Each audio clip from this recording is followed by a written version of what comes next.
এবার মহাকাশে থেমে থাকবে না শরীরচর্চা, কারণ দীর্ঘমেয়াদী মহাকাশ অভিযানে মহাকাশচারীদের পেশি ও হাড়ের ক্ষয় রোধে এক যুগান্তকারী ছোট ডিভাইস তৈরি করছে British startup physical mind London.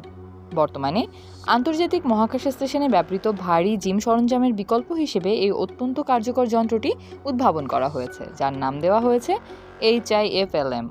মহাকাশে ওজনহীনতার কারণে শরীর দুর্বল হয়ে পড়া ঠেকাতে ব্যায়াম অপরিহার্য। এই ডিভাইসের উদ্ভাবক জন কেনেট জানান, এই যন্ত্রটি ব্যবহার করে মহাকাশচারীরা শূন্য মহাকর্ষে 300-রও বেশি ধরনের ব্যায়াম করতে পারবেন। এই প্রযুক্তির সবচেয়ে বড় বিশেষত্ব হলো এটি চালানোর জন্য কোনো বিদ্যুৎ শক্তির প্রয়োজন হয় না।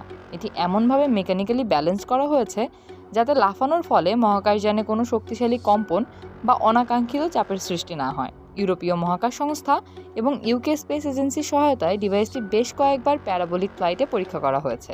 পরীক্ষায় দেখা গেছে যন্ত্রটি সফলভাবে মহাকাশযানের ওপর চাপ কমিয়ে লাফানোর ব্যায়াম চালিয়ে নিতে সক্ষম।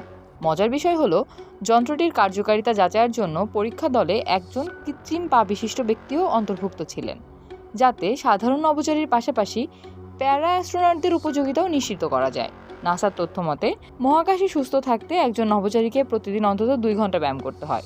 এই ডিভাইসটি কেবল পৃথিবীতে পুনর্বাসন বা ফিজিওথেরাপির ক্ষেত্রেই নয়, বরং নাসার আগামী দিনের লুনার গেটওয়ে অভিযানেও গুরুত্বপূর্ণ ভূমিকা পালন করবে বলে আশা করা হচ্ছে।